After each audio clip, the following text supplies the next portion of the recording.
আমরা যোগের মধ্যে পড়ে গেছি। গতদিনও ক্লাসটা ডিস্টার্ব হলো, আজকে ডিস্টার্ব হইলে জন্য আমি দুঃখিত, আমি ক্ষমা চেয়ে নিচ্ছি। আশা করি নেক্সটে আমরা এগুলা কারেকশন করে আমরা ক্লাসটা করতে পারবো। তো অ্যাকচুয়ালি আমাদের গুরুত্বপূর্ণ একটা ক্লাস আজকে, এটার আমরা শিরোনাম দেখে বুঝতে পারছেন, scope and limitation of homeopathy in surgical diseases, যেগুলা শল্য রোগ বলে বলা হয়, যে মানে শল্য চিকিৎসা লাগে এমন সব রোগে হোমিওপ্যাথিক চিকিৎসার কি ভূমিকা আছে বা এর সীমাবদ্ধতা কতটুকু আছে সেই নিয়ে আজকের ক্লাসটা আমার একটু দেখি। বলো তো জাদ্দুন আম্মাতুন কি ডিজিজের ক্লাসিফিকেশন আমরা একটু দেখি, এলোপ্যাথিতে কিভাবে করে এবং হোমিওপ্যাথিতে কিভাবে করে। আম্মাতুন ঠিক করে বলো। আম্মাতুন সাজা নাকি আম্মাতুন ফুফু, আম্মাতুন স্লাইডটা দেখা। আম্মাতুন ফুফু। Hello doctor Patwari. জি স্যার, দেখতে পাচ্ছি। আমার সাথে আপনি কথা বলবেন আমার সাথে সাথে ক্লিয়ার দেখতে পাচ্ছি স্যার, আমি বলতেছি স্যার, আমি শুনতে পাচ্ছি, আমি বলছি, দেখতে পাচ্ছি স্যার। হ্যাঁ আম্মাতুন ফুফু। আচ্ছা, আমি মাঝখানে কনফিউজ হয়েছি যে দেখছেন কিনা। এনিওয়ে, সো আমরা এটা ক্লাসিফিকেশনটা এলোপ্যাথিতে এভাবে করে যে acute disease, sub acute disease এবং ক্রনিক ডিজিজ। একুটটা তারা সময়ের ভিত্তিতে একুট ক্রনিক বলে। একটা রোগ যদি তার ভোগকাল কয়েক সপ্তাহ থাকে এটাকে একুট ডিজিজ বলে। যেমন মনে করেন একটা স্মল পক্স, চিকেন পক্স, এগুলো হলো একুট ডিজিজ। আর যদি কয়েক মাস, পার্টিকুলারলি লেস দেন 6 মান্থস, 6 মাসের নিচে যদি কোনো রোগের ভোগকাল হয় এটাকে সাধারণত সাব একুট ডিজিজ বলে। আর 6 মাসের উপরে যদি হয় এটাকে ক্রনিক ডিজিজ বলে। তাই এটা দেখেন অনেকটা মেকানিক্যাল ক্লাসিফিকেশন। ক্রনিক ডিজিজের মাঝে আবার কিছুকে বলে মেডিকেল, কিছুকে বলে সার্জিক্যাল। আমরা একটু দেখি এখন হোমিওপ্যাথিতে কিভাবে ক্লাসিফিকেশন করে। জাদ্দুন কি বলো তো জাদ্দুন? হোমিওপ্যাথির ক্লাসিফিকেশনটা একদম হানিম্যানের মতো করে আমরা যদি বলি তাহলে বলবো কিছু জিনিস আছে এগুলোকে রোগই বলা হয় না, বলা হয় ইনডিসপোজিশন। এটা বলা যায় জাস্ট সাময়িক অসুস্থতা। মনে করেন কেউ হয়তো বেশি খেয়েছে, তার পেটটা ফেপে গেল, পেটে একটু ব্যথা করলো বা বমি করলো, বা রোদে গিয়েছে তার মাথা ব্যথা করলো, এইগুলো হলো ইনডিসপোজিশন। মানে যে কারণে তার এই লক্ষণগুলো এসেছিল ওই কারণটা স্টপ করে দিলেই সেটা ভালো হয়ে যায়। আর কতগুলো আছে ডেফিনিট এন্টিটি, এইগুলাকে বলে ডিজিজ। এটা চট করে চলে যায় না, এটা একটা ভোগকাল শেষ করে তারপর যায়। এই ডিজিজ গুলাকে হানিম্যান 2 ভাগে ভাগ করেছেন, একটা হলো একুট ডিজিজ, একটা হলো একুট ডিজিজ কি তিনি আবার 3 ভাগে ভাগ করেছেন। স্পোরাডিক বা বিক্ষিপ্ত ভাবে বিভিন্ন জায়গায় যদি রোগ হয় এগুলোকে বলে স্পোরাডিক। আর একটা বলে এন্ডেমিক, যে একটা এলাকার মধ্যে যদি জোরে অসুখটা হয় সেটাকে বলে এন্ডেমিক। আর যদি সারা দেশ জুড়ে বা আশেপাশে কয়েকটা দেশ জুড়ে হয় এটাকে বলে এপিডেমিক। আর ক্রনিক ডিজিজ হানিম্যান 3 ভাগে ভাগ করছেন। আমরা জানি সোরাসিস, সাইকোসিস এবং সিভিলিস, এবং আরেকটা আছে মিক্সড ম্যান। এটা আপনি সোরা সিভিলিস সাইকোসিস একসাথে হতে পারে, অথবা সোরার সাথে সিভিলিস, সোরার সাথে সাইকোসিস এভাবে হতে পারে, কিন্তু সোরার সাথে থাকবে। আর কজেশনকে হোমিওপ্যাথিতে 3 ভাগে ভাগ করা হয়। একটা হলো ফান্ডামেন্টাল কজ, এক্সাইটিং কজ আর মেইনটেইনিং কজ। ফান্ডামেন্টাল কজটা হলো অ্যাকচুয়ালি যেটা একেবারে মৌলিক কারণ, সেটা হলো miasmatic cause, chronic miasmatic cause. Exciting cause হলো যে রোগটা কোনো কারণে হঠাৎ করে বেড়ে গেল, বাড়াবাড়ি হয়ে গেল, এটা হলো এক্সাইটিং কজ। আর মেইনটেইনিং কজ হলো যে কারণের জন্য রোগটা ভালো হচ্ছে না, ভালো হয়েও ভালো হচ্ছে না, সেগুলো হলো মেইনটেইনিং কজ। এখন আমরা যদি একটু দেখি হানিম্যানের সার্জারি সম্বন্ধে হানিম্যানের কি ভিউ ছিল। আমরা হানিম্যানের লাইফ এন্ড ওয়ার্কস যে রিচার্ড হেলের বইয়ে আমরা বেশ কতগুলো উদ্ধৃতি পাই। একটা হলো রিচার্ড হেল হানিম্যানের ওয়ার্কস গুলাকে রিসার্চ করে তিনি এই আইডিয়া টেনেছেন যে হানিম্যান ডিড নট ওভারলুক। উনি বলতেছেন যে হানিম্যান সার্জারিকে কখনো ওভারলুক করেননি, বরং মানে প্রয়োজনীয় ক্ষেত্রে সার্জারির দরকারটাকে তিনি এমফাসাইজ করেছেন, তিনি জোর দিয়েছেন। সেটা তার বই আছে প্র্যাকটিক্যাল সায়েন্স অফ হিলিং, এখানে উনি বলেছেন। আর বলা যায় হানিম্যান কখনো সার্জিক্যাল অপারেশনকে উনি রিনাউন্স করেনি, রিনাউন্স মানে অবজ্ঞা করেননি, বরং অর্গানের প্রতিটা এডিশনেই যে প্রযোজ্য ক্ষেত্রে সার্জারির করার কথা বা এর প্রয়োজনীয়তার কথা তিনি বলে গেছেন। আমরা আচ্ছা, আমরা যদি দেখি, দেখেন সার্জারির ফাদার ছিলেন, যেমন আমরা হোমিওপ্যাথির ফাদার বলি Samuel Hahnemann, modern surgery father বলা হয় জন হান্টার। তিনিও অনেকটা স্যামুয়েল হানিম্যান থেকে জন্ম 1728 থেকে 1793, প্রায় সমসাময়িক। তিনি হলেন ফাদার অফ সার্জারি। আমি বেশি তার আরো কিছু বক্তব্য আছে সার্জারি নিয়ে। আচ্ছা, আমি একটু বক্তব্য বলি। আমি বলছিলেন জন হান্টার, তিনি একজন ব্রিটিশ সার্জন, যে last part of surgery is operation. দেখেন, সার্জারি মানে অপারেশন না, এটা হলো last part of surgery is operation. যখন আর পারাই যায় না কোনোভাবে, তখন জিনিসটাকে কেটে ফেলা। আমরা এট দ্য সেম টাইম বলছি যে অপারেশনটা হলো is a tacit acknowledgement of the insufficiency of the surgery, যে সার্জারির এই বিষয়ের ব্যর্থতা। সার্জারিও চেষ্টা করে যে পুরো অর্গানটাকে কেটে না ফেলে যদি এটাকে বাঁচানো যায়, যখন একদম পারে না তখনই সেটাকে কেটে ফেলে। এই কথা জন হান্টারই বলছেন যে last part of surgery is operation. তো এই জন্য সার্জারি বলতে যেভাবে সার্জারির মধ্যেও চেষ্টা করা হয় যে যত কম ক্ষতি করে, কম কাটাছেঁড়া করে যদি একটা রোগের আরোগ্যকে ত্বরান্বিত করা যায়। আমরা দেখি যে যোগে যোগে সার্জারি ছিল, সার্জারি ছাড়া চিকিৎসা বিদ্যা কখনো ছিল না। আমরা আয়ুর্বেদিকে দেখি যে একদম ফার্স্ট আয়ুর্বেদিক সার্জন তাকে বলা হয় সুশ্রুত, যে মেডিকেল তিনি ছিলেন চরক। আর সার্জারি যে আয়ুর্বেদের একদম ফার্স্ট ব্যক্তিত্ব, তিনি ছিলেন সুশ্রুত। 620, অর্থাৎ খ্রিস্টের 600 বছর, খ্রিস্টের জন্মের 600 বছর পূর্বে তিনি ছিলেন। এবং তখন খুব ভালোভাবে তারা এটা প্রতিষ্ঠিত ছিল, এবং বিভিন্ন কঠিন কঠিন সার্জারি এই সুশ্রুতর আমলে হতো। তারপর আমরা দেখি যে মুসলিম বিজ্ঞান বা মুসলমানদের দ্বারা যেগুলো যেসব চিকিৎসা বিজ্ঞানের উন্নতি হয়েছে, যেমন আমরা দেখি ইউনানি মেডিসিন, সেটাও অনেকটা মধ্যযুগে ধরে 1000 শতাব্দীর দিকে সার্জারিটাকে অনেক উন্নত করেছিল এই ইউনানি ডাক্তাররা। এর মাঝে একজন ছিলেন ডাক্তার আবুল কাসেম জাহরাউই। তিনি একজন স্পেনের একজন মুসলিম, এবং তিনি খুব নামকরা সার্জন, এবং তাকে তখন বলা হতো ফাদার অফ সার্জারি। তিনি যন্ত্র আবিষ্কার করেছেন, আপনারা এখানে ছবিগুলো দেখতে পারেন, যে বলা হয় যে এই ধরনের যন্ত্র প্রায় এইগুলোই এখনো ব্যবহার করা হয়, সামান্য একটু এদিক সেদিক পরিবর্তন করে। কাজে আমরা দেখি যে একদম খ্রিস্ট জন্মের পূর্ব থেকে হানিম্যানের সময় পর্যন্ত বিভিন্নভাবে মেডিকেল চিকিৎসার সাথে এটা প্রচলিত ছিল। এই জন্য হানিম্যানও কখনো এটার প্রয়োজনীয়তাকে অস্বীকার করেননি, তবে বিনা প্রয়োজনে বা যেখানে মেডিসিন দিয়ে চিকিৎসা চেষ্টা না করে কেটে ফেলা দেওয়ার তিনি বিরোধিতা করতেন। আমরা একটু সরাসরি চলে যাই যে একজন হোমিওপ্যাথিক ডাক্তারের কখন সার্জনের হেল্প দরকার পড়ে, কখন তিনি একজন সার্জারি চিকিৎসকের কাছে তার রোগীকে প্রেরণ করবেন, রেফার করবেন।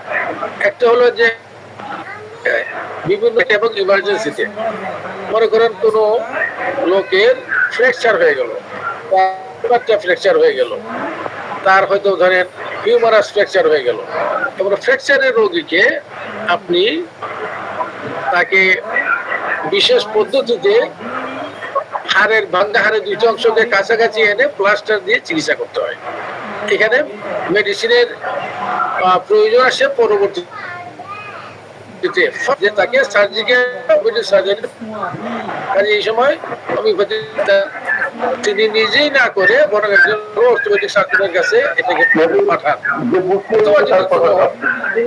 বিষয় মানে ভিতরে কোনো যন্ত্র হয়ে যায়, বিদীর্ণ হয়ে যায়, হয়তো মনে করেন একজনের স্টমাক পারফোরেশন হয়ে গেল, ইন্টেস্টাইন পারফোরেশন হয়ে গেল, জরায়ু পারফোরেশন হয়ে গেল, তাইলে কিন্তু এখানে ওষুধের প্রয়োজন পড়ে, আগে হলো সার্জারি। আরেকটা ক্ষেত্রে যে ম্যালফরমেশন, জন্মগত অনেক বৈকল্য আছে, বাচ্চারা নিয়ে আসে, এখানেও আপনার মেডিসিন চিকিৎসা পরে আগে সার্জারি। যেমন ক্লেফট প্যালেট, এই যে ঠোঁট কাটা, তারপর আপনার তালু কাটা রোগী আছে, আপনি ওষুধ দিয়ে এটাকে ভালো করতে পারবেন না, ওষুধ দিয়ে এটা জোড়া লাগবে না, এই জন্য এটাকে সার্জারি করতে হবে। আবার অনেকের আছে ইমপারফোরেট অ্যানাস, পায়খানা ছিদ্র নেই, অ্যানাল ক্যানাল ছাড়াই জন্ম হয়েছে, এটাকেও আপনার অপারেশন করতে হবে। আবার ধরেন কেউ আছে এই যে হার্টের মাঝে একটা বৈকল্য বলে ফেলেট স্টেটালজি, মানে তার ডান দিকের নালীগুলা, রক্তের নালীগুলা বাম দিকে জন্ম হয়েছে, আর বাম দিকে যেটা হওয়ার কথা সেটা ডান দিকে হয়েছে, এইগুলাকে বলে ফেলোট টেট্রালজি। এখানেও আপনি ওষুধ দিয়ে কিছু করার নেই, এখানে অপারেশনের দরকার। আবার আরেকটা আছে, ধরেন যদি কোনো ক্ষেত্রে এটা অ্যাক্সিডেন্টও না, এটা জন্মগত বৈকল্য না, এটা রোগের ফলে জিনিসটা হয়েছে, কিন্তু এমন একটা পর্যায়ে গেছে যেখানে মেকানিক্যাল সাহায্যের দরকার। মনে করেন হানিম্যানি বলছেন, আমরা দেখাবো যে একটা কিডনির মধ্যে পাথর হয়েছে, পাথরটা এত বড় হয়ে গেছে যে এই পাথর কখনো বেরোবে না, বরং পাথরটা কিডনির টিস্যুগুলাকে নষ্ট করে দেবে, এটাকে বলে স্টেক হর্ন রেনাল ক্যালকুলাই। এটাকে হানিম্যানি বছর অর্গানো নিয়ে আছে, এটাকে আপনার সার্জারি করে বের করতে হবে। বা কেউ হয়ে গেল ইন্টেস্টাইনাল অবস্ট্রাকশন বা একটোপিক প্রেগনেন্সি, এখানে কিন্তু সার্জারি করতে হবে। এখানে আপনি যদি সার্জারি করতে দেরি করেন বা করেন না, রোগীর ক্ষতি হয়ে যাবে। তাহলে দেখেন ওগুলা নির্দিষ্ট ক্ষেত্র আছে যেখানে সার্জিক্যাল হেল্প একদম মানে নেসেসারি, আর কতগুলো ক্ষেত্র আছে আমরা দেখাবো সেখানে আপনার প্লাস মাইনাস। এখানে যদি মেডিসিনাল চিকিৎসা আপনি করবেন প্রথমে, যদি ফেল করেন বা রোগীর অবস্থা অবনতির দিকে যায়, তখন সার্জারি সাহায্য নেওয়া যেতে পারে, কিন্তু প্রথমে সার্জারি করতে হবে এমন কথা না। এইগুলো আমরা দেখাবো। তাহলে এখন আমরা আসি, এই যে আমরা এখানে লিখছি disease condition which may or may not need surgery. কিছু রোগাবস্থা আছে যেখানে সার্জারি লাগতে পারে, নাও লাগতে পারে। সার্জন বলবে যে না এটা সার্জারি করো, আমরা হোমিওপ্যাথি বলবো যে না সার্জারির দরকার নেই, বরং আমরা মেডিসিন দিয়ে চিকিৎসা করতে পারি। সেই ক্ষেত্রে হয়তো দেখা গেলো 50% ক্ষেত্রে আমরা হয়তো ওই জিনিসটাকে কারেকশন করে ফেললাম ওষুধ দিয়েই। আবার যখন আমি হতে পারবো না, দেন এটা সার্জারির জন্য আপনি প্রেরণ করতে পারেন, রেফার করতে পারেন। তবে এটা যেন এমন অবস্থায় পাঠানো হয় না যে কেসটা ক্ষতিগ্রস্ত হয়ে গেল, এর আগেই আপনাকে এটা সার্জনের কাছে রেফার করতে হবে। কাজেই চিকিৎসা করার সময় এটা খেয়াল রাখতে হবে। আমরা দেখাবো কেসগুলা, কোন কেসে আমরা পাঠাবো, কোনটাতে পাঠাবো না, এবং আমরা দেখবো যে কোন কোন কেস শুধু হোমিওপ্যাথিদেরই হতে পারে, may or may not be treated by homeopathy. Homeopathy দিয়ে কতগুলো হোমিওপ্যাথিতে হয়তো হবে না, সেটা আগে ডিসাইড করা যাবে। অথবা কিছু কিছু কেস আছে যেগুলা সার্জারি করবে, কিন্তু সার্জারির আগে এবং সার্জারির পরে হোমিওপ্যাথিক চিকিৎসা দিয়ে আমরা কমপ্লিমেন্ট করব। এই জিনিসগুলো আমরা একটা একটা করে এখন বর্ণনা করার চেষ্টা করব। প্রথমেই আসি আমরা কার্ডিওভাস্কুলার সিস্টেম, রক্ত সংবহন যন্ত্রের মধ্যে কি কি সমস্যা আছে।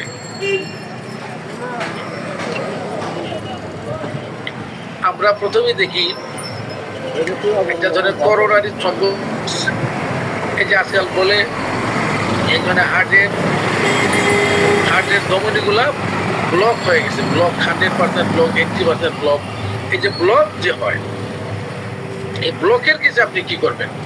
আমাদের কাছে হোমিওপ্যাথদের কাছে ব্লকের পেশেন্ট আসে, সেখানে আপনি কিভাবে ডিসাইড করবেন কতদূর পর্যন্ত আপনি ট্রাই করবেন, কখন আপনি ছেড়ে দিবেন, এটা বিচার বিবেচনা করা খুব ইম্পর্টেন্ট ব্যাপার। এখানে যদি আপনি ভুল করেন তাহলে রোগীর ক্ষতি করে ফেলবেন। এই জন্য আমি বলবো যাদের যথেষ্ট অভিজ্ঞতা আছে এইসব কেস হ্যান্ডেল করে তারাই শুধু হ্যান্ডেল করবেন, অন্যরা হ্যান্ডেল করবেন না, না করা ভালো, নাহলে রোগীর ক্ষতি করে ফেলতে পারেন আপনি। আচ্ছা, তাইলে আমরা করোনা থ্রম্বোসিসের কি কেস, কোন কেসগুলো আমরা সতর্কতা নেব। নম্বর হলো যে 3 ভেসেল ব্লক, আপনার ডায়াগনোসিসও লেখা থাকবে, দেখবেন হার্টের সার্জনে লিখবে TVD, ট্রিপল ভেসেলস ডিজিজ। মানে আমরা করোনারি আর্টারি আমরা দেখাবো 3টেই বড় ধমনী থাকে, 3টেই বন্ধ হয়ে গেল এবং দেখা গেল যে মোর দেন 90% বা কোনোটা 100% হয়ে গেছে। এই কেসে আপনি কি করবেন? 1। 2 নম্বর হলো বলা হয় লেফট মেইন ব্লক। এখানে 2টা করোনারি আর্টারি আছে, একটা রাইট একটা লেফট। লেফট করোনারি আর্টারি মোর দেন 60% এলাকাকে সাপ্লাই দেয়, 160% এলাকাকে ব্লাড সাপ্লাই দেয়। এই জন্য যদি লেফট মেইন আর্টারিটা ব্লক হয়ে যায় এবং বাই চান্স হার্ট অ্যাটাক করে, তাহলে ওই পেশেন্ট মারা যাবে। কারণ মোর দেন 60% হার্ট যদি অকেজ হয়ে যায়, সেটা একদম একুট হার্ট ফেলিয়ার হয়ে রোগী মারা যাওয়ার হতে যাবে। কারণ এই কেসে আপনি করবেন কি করবেন না। আচ্ছা, আনসারটা বলি আমি। যদি 3 ভেসেলস ব্লক হয়, 3টেই ব্লক হয়ে গেছে এবং মোর দেন 90%, এটা বেটার হলো এটা না ধরা। এটা কেন? কারণ রোগীটা আপনি যখন ওষুধ দিবেন, সে ওষুধ খেয়ে ফেরার আগেই তার একটা হার্ট অ্যাটাক হতে পারে। আপনি ওষুধ দিলেন তাকে ধরেন 3 সপ্তাহ, আপনি ওষুধ নেওয়ার 3 দিনের মধ্যে তার হার্ট অ্যাটাক হয়েছে, মারা যেতে পারে। তখন কিন্তু আপনি বিপদে পড়ে যাবেন। কারণ 90% ব্লক হলে এখানে মানে কোনো ধরনের নিশ্চয়তা থাকে না যে কি হবে কি হবে না। তবে যদি আপনি দেখেন যে এটা 3 ভেসেলস ডিজিজেই, কিন্তু এখানে বলা হয় কোলেটারাল সার্কুলেশন ডেভেলপ করছে, মানে কিছু নতুন করে গজিয়ে ওই যে ব্লকটাকে বাইপাস করে, এটা হলো অটোমেটিক বাইপাস। যদি এইরকম কোলেটারাল সার্কুলেশন ডেভেলপ করে, তাইলে আপনি এটা ওষুধ চিকিৎসা করতে পারেন। এমনকি এলোপাত্রাও কার্ডিয়াক সার্জনও ধনার অপারেশন করে না, রোগীকে চান্স দেয় যে আপনার কোলেটারাল সার্কুলেশন হয়েছে, কাজেই আপনি আরো ওয়েট করে আরো 6 মাস দেখি আমরা।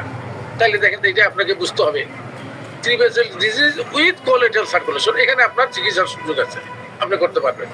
আবার 3 vessels disease no collateral circulation, আমার মতে বেটার এটা ধরবেনই না, বা খুব অভিজ্ঞ যদি কেউ থাকে বা এরকম রিস্ক নেওয়ার মতো তার প্রজ্ঞা থাকে, তার কাছে রেফার করে দেবেন।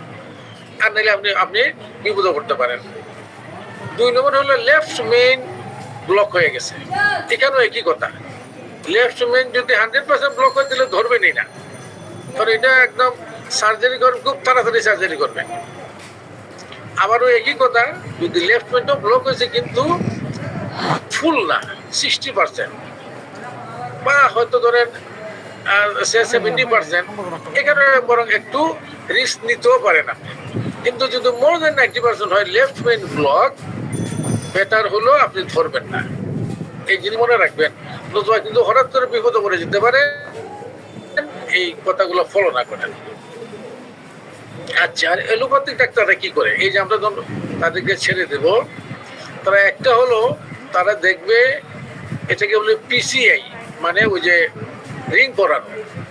কতগুলা ক্ষেত্রে তারা রিং পরায়, আর কতগুলা ক্ষেত্রে তারা সরাসরি অপারেশনের জন্য বলে। যেমন ওই যে 3 ভেসেলস ডিজিজ হলে একদম বলবে যে আর রিং টিং পরানোর নাই, একদম আপনি সরাসরি অপারেশন করেন। অথবা যদি লেফট মেইন ব্লক হয়, তাইলে কি কথা, তাইলে গেল করোনারি থ্রম্বোসিসের রোগাবস্থা, আপনি কেন কি করবেন কি করবেন না। সেকেন্ড আমরা আসি কনজেনাইটাল হার্ট ডিজিজ, জন্মগত হৃদরোগ। এখানে আপনি কি করবেন, কতদূর করবেন আমরা একটু দেখি।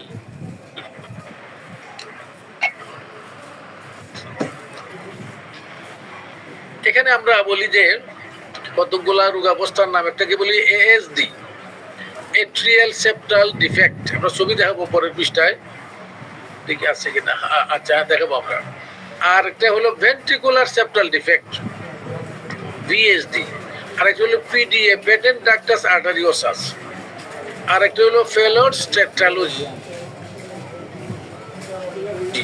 এই যে চারটে অবস্থা, এগুলো হলো জন্মগত হার্টের বৈকল্য হয়। হার্টের মাঝেও অ্যাবনর্মাল ছিদ্র, যেখানে ছিদ্র থাকার কথা না, এখানে ছিদ্র আছে। এখন কথা হলো যদি ওই ছিদ্রটা 2 মিলিমিটারের কম থাকে, তাহলে আপনি চিকিৎসা করতে পারবেন। আমরাও করি চিকিৎসা। এএসডি 2 মিলিমিটারের কম, বিএসডি 2 মিলিমিটারের কম, এবং বাচ্চার বয়স কম, পিডিএ ও একই কথা, আপনি চিকিৎসা করতে পারেন। কিন্তু যদি একটা বিএসডি বেশ বড় 1 সেন্টিমিটার এবং বাচ্চার বেশ বয়স হয়ে গেছে, এটাকে তাড়াতাড়ি অপারেশন করতে হবে।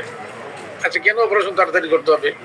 বা এএসডির বেলাও তাই। এএসডি যদি অনেক বড় ছিদ্র থাকে এবং বাচ্চার বয়স বেশি হয়ে গেছে, তাই তাড়াতাড়ি করবে। কেন হলো এই অবস্থার কারণে ওই বাচ্চার মাঝে একটা কন্ডিশন ডেভেলপ করে ফেলে, এটাকে বলে পালমোনারি হাইপারটেনশন। ওইটা ওই এসেনশিয়াল হাইপারটেনশন, আমাদের ব্লাড প্রেশার যেটা, ওইটা না। এটা আপনার লাংস জনিত কারণে একটা হাইপারটেনশন, এটা বলে পালমোনারি হাইপারটেনশন। যদি পালমোনারি হাইপারটেনশন সিভিয়ারলি ডেভেলপ করে যায়, তাহলে আর হার্টের সার্জন অপারেশন করবে না, কারণ তখন অপারেশন করে কোনো লাভ হবে না।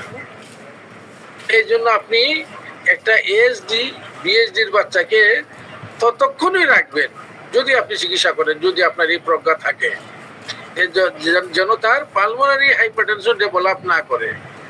আপনি চিকিৎসা করতে করে পালমোনারি হাইপারটেনশন ডেভেলপ করাইয়া ছাড়লেন, তাহলে কিন্তু রোগীর ক্ষতি করে দিলেন আপনি। এটা ফেলোডস টেট্রালজির বেলাও একই কথা, যত মানে জন্মগত বৈকল্য আছে সবগুলার বেলায় একই কথা। কাজেই এটা সম্বন্ধে যার ভালো আইডিয়া নাই, বেটার এই কেস না ধরা। পালমোনারি হাইপারটেনশন কাকে বলে, কিভাবে ডেভেলপ করে, কি করে বুঝবেন, আপনি ইকোকার্ডিওগ্রাফির রিপোর্ট বোঝার কথা লাগবে, যে ছিদ্রগুলার কতদূর ব্যাসার্ধ, কি অবস্থা আছে। যদি বোঝেন তাহলে সার্টেন সীমা রেখা পর্যন্ত আপনি চিকিৎসা করতে পারেন, আর নতুবা এটা ছেড়ে দিতে হবে ফর কার্ডিয়াক সার্জন। যেমন একটা বড় বিএসডি, কার্ডিয়াক সার্জন এটাকে রিপেয়ার করে দিবে, রিপেয়ার করলে রোগী ভালো হয়ে যাবে। আচ্ছা, তৃতীয়ত আমরা আসি রিউমেটিক ভালভুলার ডিজিজ। আমরা গত ক্লাসে বোধহয় স্নেক রিমেডিগুলো পড়ার সময় আমরা আলোচনা করেছিলাম যে একজন বাচ্চা কম বয়স থাকতে তার অনেক সময় ক্রনিক সোর থ্রোট হয়, তার টনসিলাইটিস হয়, এবং এর ফলে তার একটা রিউমেটিক ফিভার, আমি এখন আর এর প্যাথোলজি বোঝাতে যাচ্ছি না, তার রিউমেটিক ফিভার ডেভেলপ করে। এই রিউমেটিক ফিভার ডেভেলপ করলে তার জয়েন্টে ভ্রমণশীল ব্যথা হয়। এটা বড় কথা না, ব্যথা হোক, কিন্তু সে হার্টের ভালভকে আক্রমণ করে ফেলে। এখানে একটা অ্যান্টিজেনের ব্যাপার আছে, অ্যান্টিজেন অ্যান্টিবডি রিয়াকশন হয়, হার্টের ভালভকে রিয়াকশন করে ভালভগুলোকে নষ্ট করে দেয়। আমাদের হার্টের মধ্যে 4টা ভালভ আছে, 4টেকেই নষ্ট করে দেয়। এখন এগুলো যদি পুরোপুরি নষ্ট হয়ে যায়, তাহলে অপারেশন করে রিপ্লেস করা ছাড়া কোনো উপায় থাকে না, আর্টিফিশিয়াল ভালভ দিয়ে রিপ্লেস করতে হবে। মনে করেন একজনের মাইট্রাল স্টেনোসিস হয়ে গেল, মাইট্রাল ভালভটা নষ্ট হয়ে গেল, তখন ওই ভালভটাকে রিপ্লেস করে দিতে হয়, আর নাহলে হার্ট ফেলিয়ার ডেভেলপ করে রোগী মারা যাবে। এখন এই কেসগুলোতে হোমিওপ্যাথি দেওয়ার স্কোপ আছে, কতদূর আপনি দেবেন, কত পর্যন্ত আপনি হাতে ধরে রাখবেন, সেটা আমি বলতে যাচ্ছি। যদি দেখেন যে এখানে আপনার ইকোকার্ডিওগ্রাফি বোঝার ক্ষমতা লাগবে, যে আপনি mitral stenosis, mitral regurgitation, aortic stenosis, aortic regurgitation বুঝেন না, এই কেস ধরবেন না, ধরবেন না, কারণ রোগীর ক্ষতি করবেন আপনি। যদি বোঝেন তাইলে ধরবেন। এখানে আমাদের হোমিওপ্যাথিক ওষুধ আছে, এবং আমাদের যারা পূর্বসূরি যেমন ডাক্তার কেন্ট জোরে সোরে বলছেন, আর এই রিউমাটিক ভালভুলার ডিজিজ আমাদের ওষুধে ভালো করে যদি সঠিক সময়ে সঠিকভাবে প্রয়োগ করা যায়। এর মাঝে আমরা গতদিন আলোচনা করেছি আমাদের কিছু ওষুধ, এর মাঝে একটা ছিল নাজা, তারপরে আছে আপনার লোরোসেরাসাস, তারপরে আপনার আছে আমাদের ইভেন কি স্পাইজেলিয়া। এরকম বিভিন্ন ওষুধ আপনি তার রোগ লক্ষণ অনুযায়ী যদি প্রয়োগ করেন তাইলে দেখা যায় যে ভালভ রিপেয়ার হতে পারে। কিন্তু সেটাও আপনি কিছুদিন পরে 3 মাস পরে পরে একটা ইকোকার্ডিওগ্রাফ করা উচিত, দেখার জন্য যে কি অবস্থা আছে, কারণ আপনি বাইরের থেকে ভালো বুঝবেন না। এইভাবে যদি আপনি বুঝতে পারেন তাইলে আপনি এই কেস নেবেন, আর বেটার হলে যদি না বুঝেন নেবেন না। কারণ কেন, আপনি দেরি করলে ওই যে বললাম পালমোনারি হাইপারটেনশন ডেভেলপ করে যাবে। পালমোনারি হাইপারটেনশন ডেভেলপ করে গেলে ওইটা অপারেশন করলেও রোগীর কোনো লাভ হবে না। এবং যদি মনে করেন একটা রুগীকে আপনি নিলেন, কার্ডিয়াক সার্জন বলছিল অপারেশন করতে হবে, রুগী করাই নিয়ে আপনার কাছে চলে আসলো, আপনি তাকে চিকিৎসা দিলেন, দিয়ে হয়তো 1 বছর পরে ভালো হলো না, সে পালমোনারি হাইপারটেনশন ডেভেলপ করে গেল, আবার গেল সার্জনের কাছে, সার্জন বলবে না আর অপারেশন করা যাবে না। তখন যদি সার্জন জিজ্ঞেস করে তুমি এতদিন কি করলা, কেন করাইলেন, বলি না আমাকে একজন হোমিওপ্যাথিক ডাক্তার চিকিৎসা করছিলেন এবং তিনি আশ্বাস দিয়েছিলেন যে সেটা ভালো হয়ে যাবে। কিন্তু এই যে আপনার পালমোনারি হাইপারটেনশন ডেভেলপ করলো তারপরে পাঠালেন, এই জন্য কিন্তু আপনি যদি সচেতন কেউ ধরে মামলাও করতে পারে আপনার বিরুদ্ধে, যে আমার বাচ্চাটাকে আগে অপারেশন করলে ভালো হতো কিন্তু উনি কিছু বুঝেননি, আমাকে অনেক সময় দেরি করে ফেলছেন, এখন এই যে কার্ডিয়াক সার্জন বলছে যে আর অপারেশন করে কোনো কাজ হবে না। কাজেই এই কেসগুলা যদি আপনার এই ধরনের রোগাবস্থা সম্বন্ধে আপনার জ্ঞান থাকে, এর টেস্ট করার বিভিন্ন সুবিধা সম্বন্ধে আপনার জ্ঞান থাকে, তাইলে আপনি হোমিওপ্যাথিক চিকিৎসা করার স্কোপ আছে। কতদূর আছে আমি বললাম। এখন আমরা যাই একটু, এখানে আমরা দেখি এই যে দেখেন হার্টের বলছিলাম যে করোনারি ভেসেলস, এই যে এটা হলো রাইট করোনারি আর্টারি, এটা হলো left coronary artery. Right coronary artery হার্টের 40% এলাকাকে রক্ত সরবরাহ করে, আর লেফট করোনারি আর্টারি 60% এলাকাকে রক্ত সরবরাহ করে। এবং এখানেই ব্লক হয়। ব্লক হয় কিভাবে, এই যে ডান দিকে আমি দেখাচ্ছি, এই যে অ্যাথারোস্ক্লেরোসিস মানে চর্বি জমে জমে এই যে রাস্তাটা বন্ধ হয়ে যাচ্ছে, এবং তখন এই যে রিং পরাচ্ছে, দেখেন রিং পরিয়ে এই রাস্তাটাকে আবার খুলে দিচ্ছে, এই যে ধর রিং পরিয়েছে। আমরা এখানে দেখি এই যে বললাম এএসডি ভিএসডি, এই যে দেখেন ডান দিকের ছবিটার মধ্যে এটা হলো ভেন্ট্রিকুলার ইন্টারভেন্ট্রিকুলার সেপ্টাম, দুই ভেন্ট্রিকুলার মাঝখানের ওয়ালটা, এটা নিশ্চিদ্র থাকার কথা, কিন্তু এখানে একটা ছিদ্র আছে দেখেন, এটাকে বলে বিএসডি। এটা যদি খুব ছোট অবস্থায় থাকে হোমিওপ্যাথিক চিকিৎসা করতে পারেন, রিপেয়ার হয়ে যেতে পারে। আর যদি বেশি বড় হয়ে থাকে তাহলে ধরবেন না, তাহলে ওই তার পালমোনারি হাইপারটেনশন ডেভেলপ করবে এবং রোগী হার্ট ফেলিয়ার হয়ে মারা যাবে। এটি হলো বিএসডি, এই হলো এএসডি। বাম দিকের ছবিটা দেখেন, উপর দিকে দুইটা টেপের মাঝখানে একটা ছিদ্র আছে। এই দুই ধরনের রোগী কিন্তু আমাদের কাছে আসে, হোমিওপ্যাথির কাছে আসে। এই জন্য এগুলা ধরতে একটু সাবধানতা অবলম্বন করতে হবে, অথবা আপনি এগুলা একটু তোর কাছ থেকে শিখে নিতে হবে, বুঝে নিতে হবে। এবার আমরা আসি একটা সহজ সিস্টেম, এটা হলো এলিমেন্টারি সিস্টেম, পরিপাক তন্ত্র। এখানে আমরা বেশিরভাগই হয়তো বুঝি, এখানে অত জিনিসগুলো মোটামুটি সহজে বোঝা যায়, হার্টের মতো ব্রেনের মতো এত কঠিন না। এখন আমরা আসি একটা ডিজিজ, এটাকে বলে পেপটিক আলসার। আমরা অনেকে যে পেপটিক আলসার, এটা অনেকে বুঝেন না। পেপটিক আলসার মানে কি, গ্যাস্ট্রিক আলসার মানে কি, ডুওডেনাল আলসার মানে কি। পেপটিক আলসারটা হলো একটা কমন টার্ম, সবগুলোকে একত্রে বলে পেপটিক আলসার। আর ডুওডেনামের ফার্স্ট পার্ট হলে বলে ডুওডেনাল আলসার। আর হার্টের স্টমাকের যদি লেসার কার্ভেচারে হয় এটাকে বলে peptic ulcer, gastric ulcer. Anyway, যদি আলসার হয়ে যায়, এগুলো সাধারণত প্রথমে অ্যাসিডিটি হয়ে একটু ইরোশন হয়, বলে গ্যাস্ট্রিক ইরোশন। ইরোশনটা যখন আরো অ্যাসিডের সংস্পর্শের থেকে থেকে আরো খারাপ হয়ে যায়, তখনই আলসারে পরিণত হয়। এই আলসারটাই যখন আরো বাড়তে বাড়তে একটা সময় গিয়ে ফুটো হয়ে যায়, পারফোরেশন হয়ে যায়, ছিদ্র হয়ে যায়। তাইলে আপনি একটা রোগী যদি বলে তার পেপটিক আলসার আছে, বললো আপনাকে এসে, এটা আপনি চিকিৎসা করবেন না করবেন না? এর উত্তর হলো হ্যাঁ, এটা একদম প্রাইমারিলি আমরা হোমিওপ্যাথিক চিকিৎসা করব। এখন যদি রোগী বলে যে আমার রক্ত বমন হয়, কিছুদিন পর পর আমি বমি করি, সাথে রক্ত যায়, অর্থাৎ এটা বোঝা গেল তার যে আলসারের এরিয়াটা এখানে ব্লিডিং হচ্ছে, এটা কিন্তু ফুটাও হয়ে যেতে পারে। সেই ক্ষেত্রে বেটার হলো এই কেসটাকে আপনি এন্ডোস্কোপি করাবেন। অনেক সময় দেখা যায় যে আপনার করানোর দরকার পড়ে না, ও এলোপ্যাথিক গ্যাস্ট্রোন্টোলজিস্টের কাছ থেকে যখন আমাদের কাছে আসে, ও এন্ডোস্কোপি করেই আসে, ওইখানে আপনি বুঝতে পারবেন তার অবস্থাটা। এই জন্য যদি দেখা গেল যে তার আলসারটা এত বেশি গভীর না, এত বেশি ওয়াইড স্প্রেড না, এটা হোমিওপ্যাথি মেন চিকিৎসা। কিন্তু যদি মনে করেন আপনি আলসারেরই চিকিৎসা করছিলেন, হঠাৎ করে একদিন সে 3 মাস ধরে আপনি চিকিৎসা করছেন রোগীটার, এই খুব বেশি ভালো হচ্ছে না, আবার খুব বেশি খারাপও হচ্ছে না, চিকিৎসা চলছে 3 মাস ধরে। হঠাৎ করে একদিন রোগীর আত্মীয় স্বজন এসে বললো যে রোগীর তো আজকে সকাল থেকে তীব্র ব্যথা পেটের মধ্যে, কয়েকবার বমি করছিল, রক্ত বমন, এরপরে পেটের মধ্যে তীব্র ব্যথা, পেট শক্ত হয়ে গেছে। যদি এটা আপনার রোগী হয়ে থাকে এবং আপনার অ্যাক্সেসিবল থাকে, তাই তো তাড়াতাড়ি রোগীকে দেখা উচিত আপনার, অথবা বলা উচিত যে ওরা যেন রোগীকে আপনার কাছে নিয়ে আসে, কারণ না দেখে আপনি সিদ্ধান্ত নিতে পারবেন না।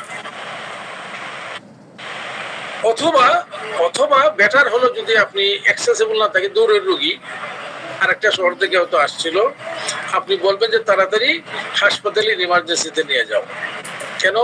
কারণ ওই রোগীটার হয়তো পারফোরেশন হয়ে গেছে। আপনার যদি সামনে থাকে, আপনি দেখার সুযোগ থাকে, তাইলে আমি বলি কি কি লক্ষণ পাবেন, কি দেখে আপনি বুঝবেন যে পারফোরেশন হয়েছে অথবা পারফোরেশন হয়নি। যদি পারফোরেশন হয় তাইলে তার পাকস্থলী ছিদ্র হয়ে যে ফুড মেটেরিয়ালস এবং তার যে অ্যাসিড টেসিড সব কিন্তু পেট থেকে বের হয়ে সারা অ্যাবডোমিনাল ক্যাভিটিতে, পেরিটোনিয়াল ক্যাভিটিতে ছড়িয়ে পড়বে এবং এটা একটা ওয়াইড স্প্রেড ইনফ্লামেটরি রিঅ্যাকশন করবে। পেটটা একদম শক্ত হয়ে যাবে, আপনি হাত দিবেন দেখবেন যে হার্ডবোর্ড রিজিডিটি, একদম খাটের মতো শক্ত, পেট নরম থাকবে না 1 নম্বর। 2 নম্বর অত্যন্ত টেন্ডার থাকবে, মানে হাত স্পর্শ করলেই ব্যথা।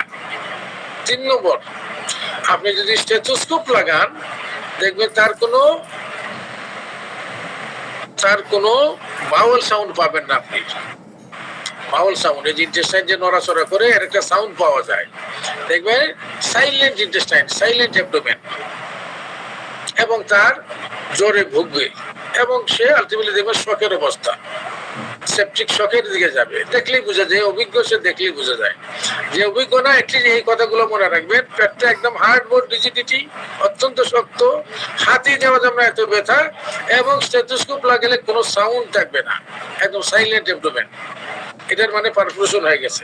এখানে আর কোনো হোমিওপ্যাথিক ওষুধ দেওয়ার স্কোপ নাই, একদম সরাসরি যত তাড়াতাড়ি পারা যায় হাসপাতালে পাঠিয়ে দিতে হবে যদি গ্যাস্ট্রিক পারফোরেশন হয়। আচ্ছা, এখন আমরা যাই, আরেকটা অবস্থা আসে, এখানে আমরা দুশ্চিন্তায় করি কি করব কি করব না। এটা হলো অ্যাকুট অ্যাপেন্ডিসাইটিস। আমরা জানি আমাদের বৃহদন্ত্রে একটা ওয়ার্ম লাইক স্ট্রাকচার আছে যেটার নাম অ্যাপেন্ডিক্স, ভার্মিফর্ম অ্যাপেন্ডিক্স। এটা অনেক সময় নানা কারণে প্রদাহিত হয়ে যেতে পারে, ইনফ্লামেশন হয়ে যেতে পারে, তখন বলে অ্যাকুট অ্যাপেন্ডিসাইটিস। এটা সাধারণত পেটের নিচের দিকে ডান দিকে তীব্র ব্যথা হয়, হাত দেওয়া যায় না, রোগী বমি করে, অনেক সময় তার হালকা জ্বর দেখা দেয়। এটা ডায়াগনোসিস করার পদ্ধতি আছে, কাজে আপনি যদি অভিজ্ঞ হন আপনি ডায়াগনোসিস করতে পারবেন, অভিজ্ঞ না হলে আপনি গোলাই ফেলবেন, আপনি পারবেন না। পার্টিকুলারলি যদি মহিলা হয় বা মেয়ে যদি হয়, আর এখানে আবার ওভারির সাথে উফরাইটিস হতে পারে, এখানে উফরাইটিসের সাথে আপনি কনফিউজ করে ফেলতে পারেন।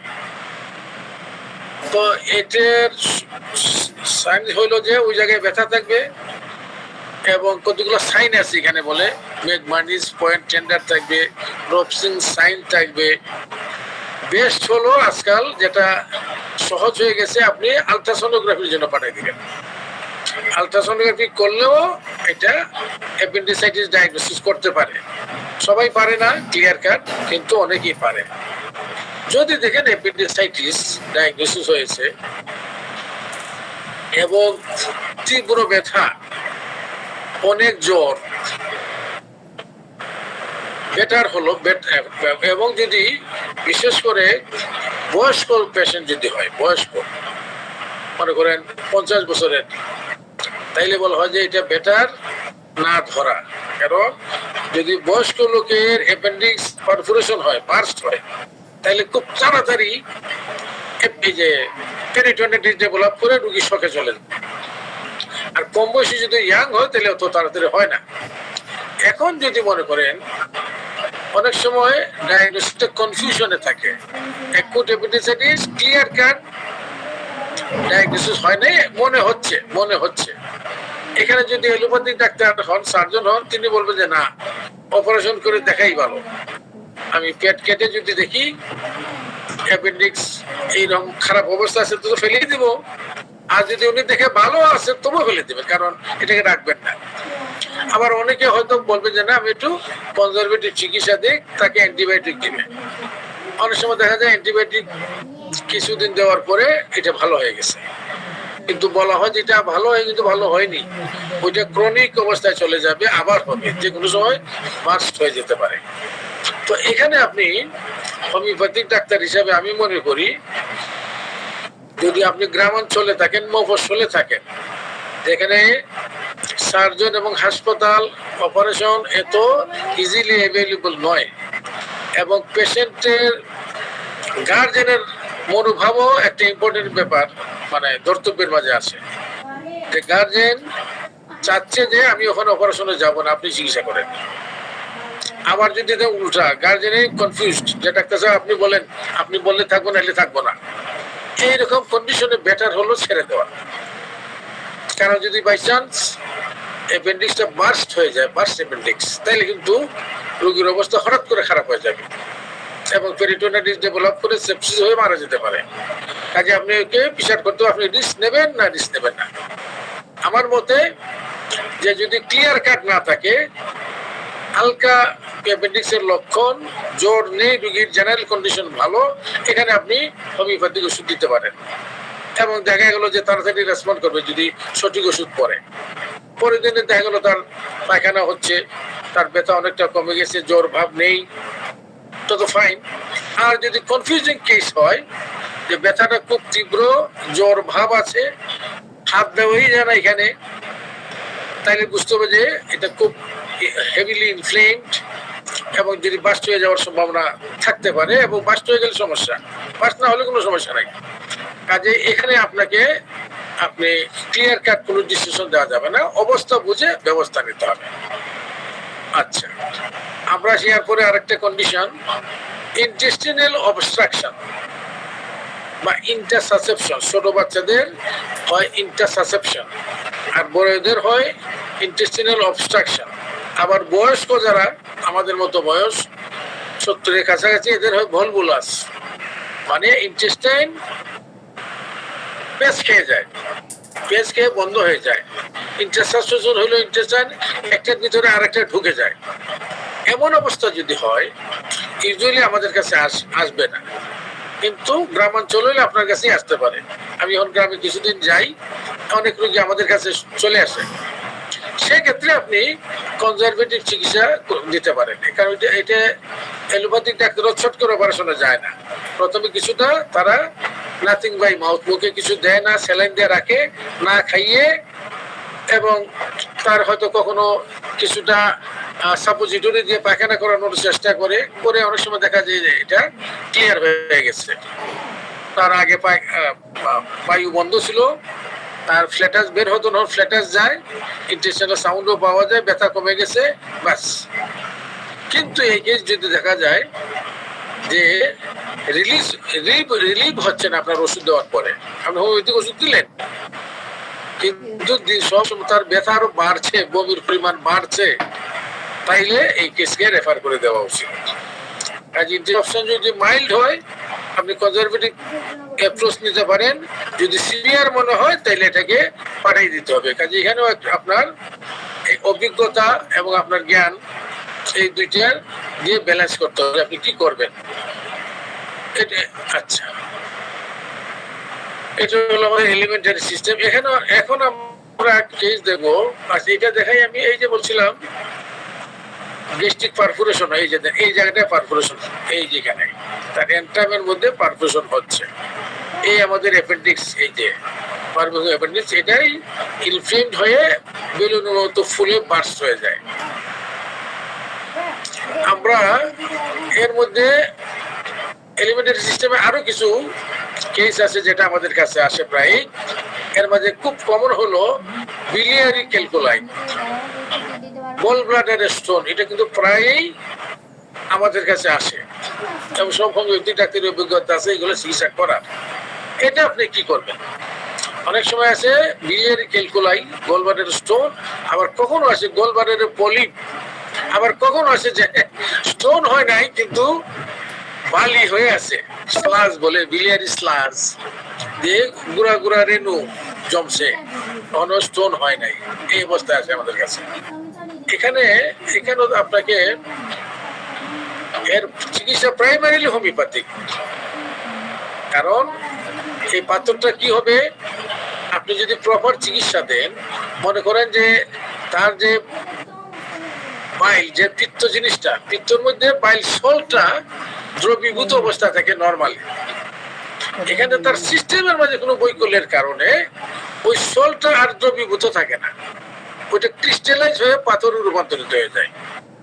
এই জন্য তার রোগটা হইলো ওই যে সিস্টেমের বৈকল্য, যার কারণে এই সলটা দ্রবীভূত থাকার কথা ছিল সে না হয়ে ক্রিস্টালাইজ হয়ে পাথরে রূপান্তরিত হয়ে যায়। এখন এটা যদি এলোপ্যাথিক ডাক্তারের কাছে কোনো ওষুধ নেই, উনি জাস্ট কি করবে, পাথর ফেলবে। শুধু পাথর ফেলবে না, পাথরের সাথে পিত্তথলি শুদ্ধ ফেলে দিবে। এবং পিত্তথলি শুদ্ধ ফেলে দিলে সমস্যাটা কি? সমস্যাটা হলো তখন আর তার পিত্তথলি যেহেতু নাই, এখানে আর জমবে না। লিভার থেকে সরাসরি সারাদিন 24 ঘন্টা ইন্টেস্টাইনের মধ্যে টপ টপ টপ টপ করে পড়তে থাকবে। এবং এই লোক দেখা গেল যে সারা জীবনই তার পেট ফাঁপা থাকবে, ফ্যাট জাতীয় জিনিস, চর্বি জাতীয় জিনিস সহ্য করতে পারবে না, পায়খানা প্রায় নরম থাকবে। এই ধরনের একটা অবস্থায় ভুগবেন তিনি। এই জন্য অনেকে প্রথমেই অপারেশনে যেতে চান না, আমাদের কাছে আসেন। এটা যদি আপনি লক্ষণ সাদৃশ্য চিকিৎসা করেন, অনেক কেসই আসে যেটা রিজলভ হয়ে যায়। পাথরটা তখন যদি আপনি ওই সিস্টেমের চিকিৎসা, এটা সরাসরি এমন কোনো ডাইরেক্ট ওষুধ না, সিস্টেমের চিকিৎসা করতে হবে, যার দ্বারা ওই পাথরটা, যার কারণে ক্রিস্টালাইজ পাথর হতো, এটা রিভার্স হবে। এখন এটা আবার দ্রবীভূত হবে। দ্রবীভূত হয়ে যদি ছোট হয়ে তখন পিত্তনালী দিয়ে বের হয়ে পায়খানার সাথে বের হয়ে যাবে। অনেকে জিজ্ঞেস করে যে কিডনির পাথর তো বুঝলাম প্রস্রাবের সাথে বের হবে, তো পিত্তথলির পাথর কোন দিকে বের হয়? এটার উত্তর হলো পিত্তনালী এসে ইন্টেস্টাইনের মধ্যে পড়ছে ডিউডেনামে, কাজে ওই পাথরটা ডিউডেনামে এসে ইন্টেস্টাইন হয়ে আপনার লার্জ ইন্টেস্টাইন হয়ে পায়খানার সাথে বের হয়ে যায়। এখন কথা হলো, যদি দেখেন যে রোগী, অনেকে ভয় পায় যে এখানে আবার ক্যান্সার হয়ে যায় কিনা, এটা ফোঁটা হয়ে যায় কিনা, আবার এমনও হতে পারে যে কোনো পাথরটা এসে পিত্তনালীকে ব্লক করে দিল, ব্লক করে দিলে আবার তার দেখা যাবে অবস্ট্রাকটিভ জন্ডিস হয়ে যাবে। এই ধরনের নানা ধরনের সমস্যা আছে। এই জন্য আপনি চিকিৎসা করবেন যতক্ষণ সেটা আনকমপ্লিকেটেড অবস্থায় আছে, এবং আপনি 3 মাস পরে পরে একটা আলট্রাসোনোগ্রাফি করতে পারেন পাথরের সাইজ এবং অবস্থান দেখার জন্য। যদি দেখেন রেসপন্স করে, আমার মতে আমি ব্যক্তিগতভাবে 6 মাসের বেশি টাইম দিই না। 6 মাসের মধ্যেই পাথর বের হতে হবে, নতুবা আমি ছেড়ে দিই। কারণ রোগী তেলে বোঝা গেল অ্যাটলিস্ট আমি পারছি না, তাহলে অন্তত আর কোনো হোমিওপ্যাথ চেষ্টা করো, অথবা উনি যেটা ভালো মনে করে। রোগীরা অনেক সময় চাপ দেয়, যে অনেকে বলে যে আমার এটা ক্যান্সার হয়ে যেতে পারে, এটা বন্ধ হয়ে যেতে, এটা সেটা কাজে এরপরে আপনি ব্লেম হয়ে যাবে আপনার উপর। কিন্তু আমি যেটা করি, আমি 3 মাস থেকে 6 মাস চিকিৎসা করি এবং এর মধ্যে অনেকটাই আরোগ্য হয়ে যায়, পাথরই চলে যাবে অথবা পাথর যাবে না, দুইটার একটা। কাজে এখানেও আপনি আপনার অভিজ্ঞতা, আপনার হোমিওপ্যাথির জ্ঞান আপনাকে ডিকটেট করবে কতক্ষণ পর্যন্ত রোগীটা রাখবেন, কখন আপনি ছেড়ে দেবেন। তারপরে আরেকটা আরো কঠিন কেস, এটাকে বলে প্যানক্রিয়াটিক ক্যালকুলাই।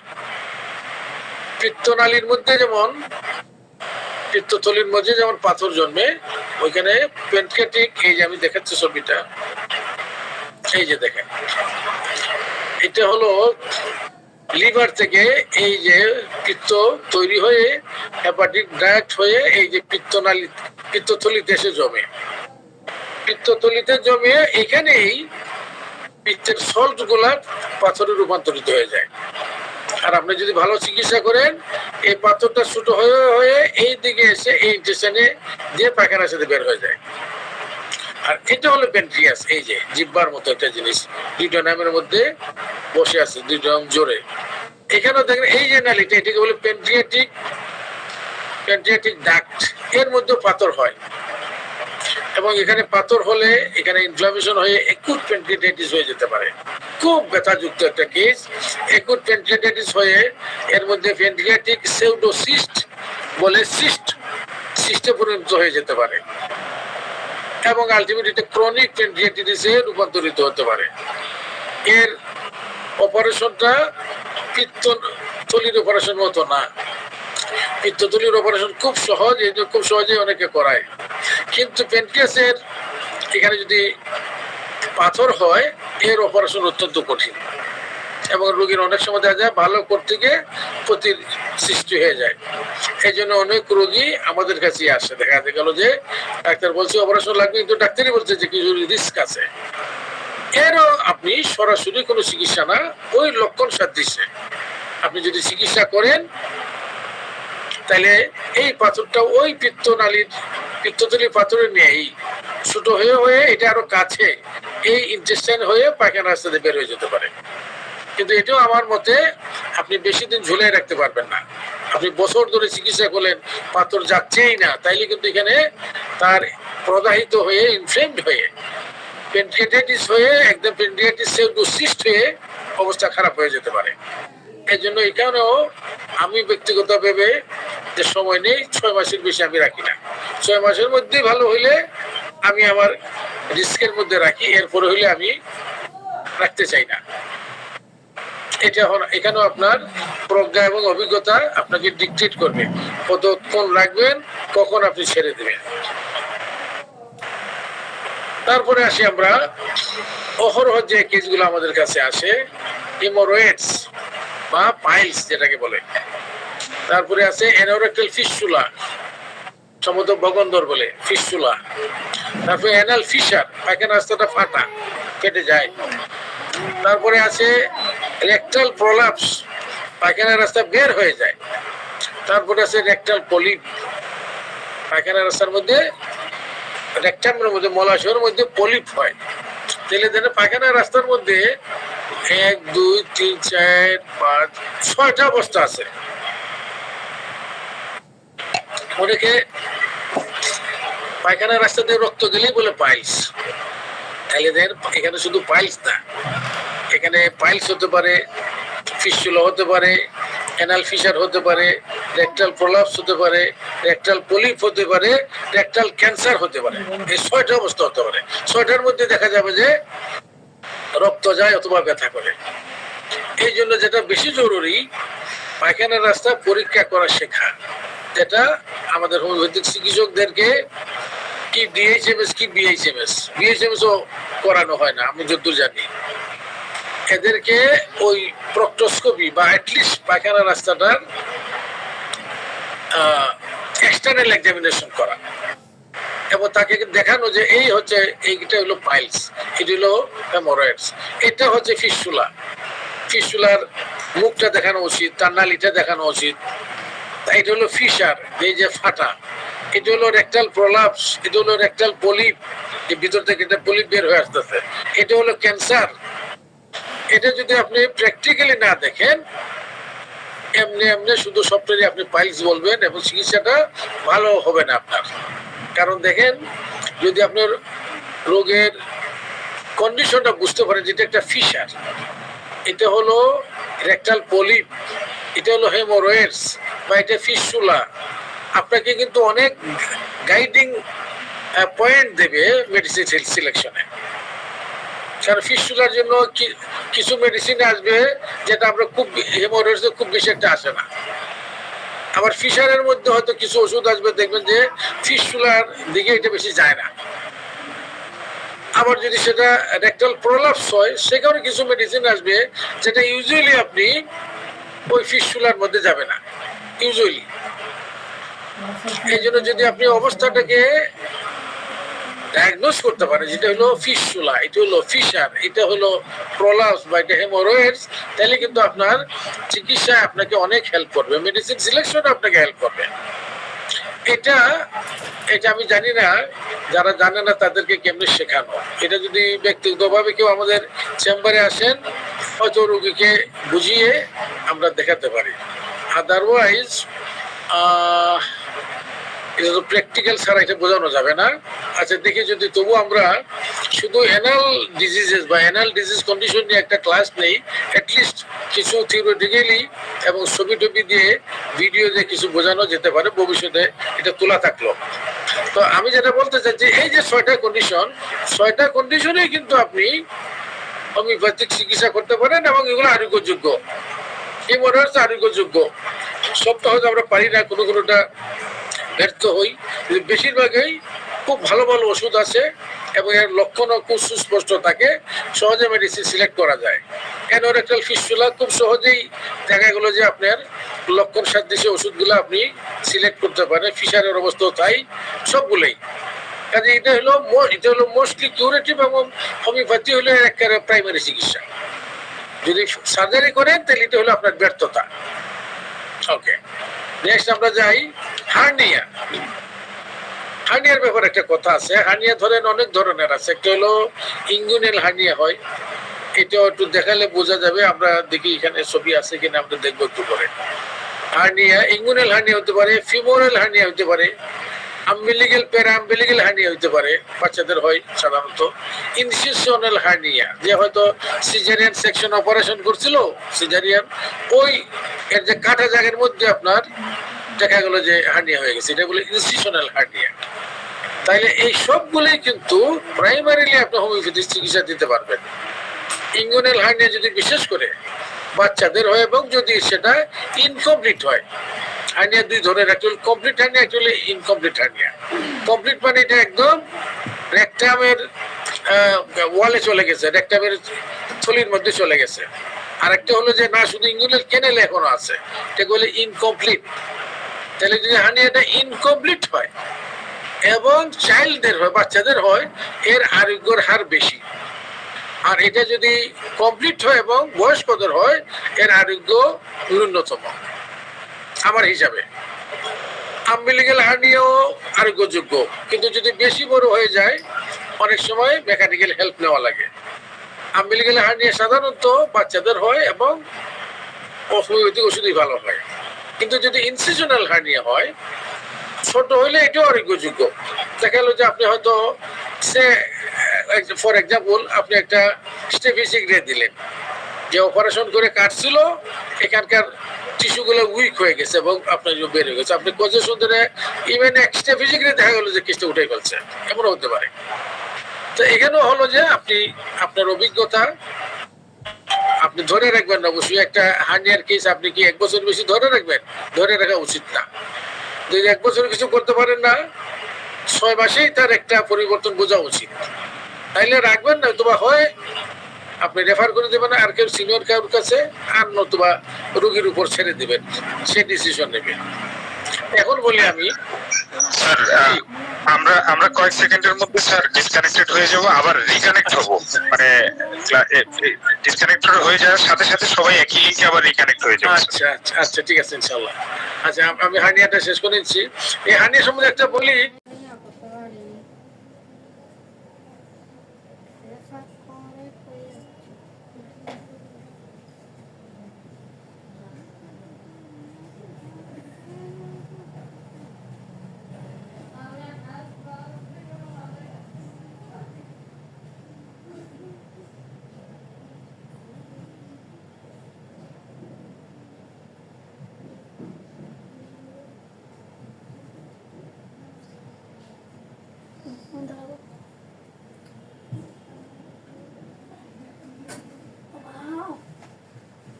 Andariya, Andariya.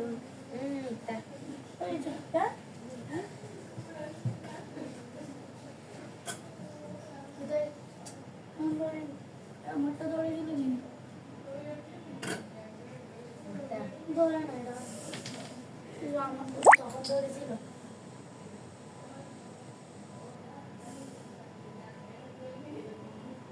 এটা কোন হাতে ক্লাসটা কেন দেখো ক্লাস শেষ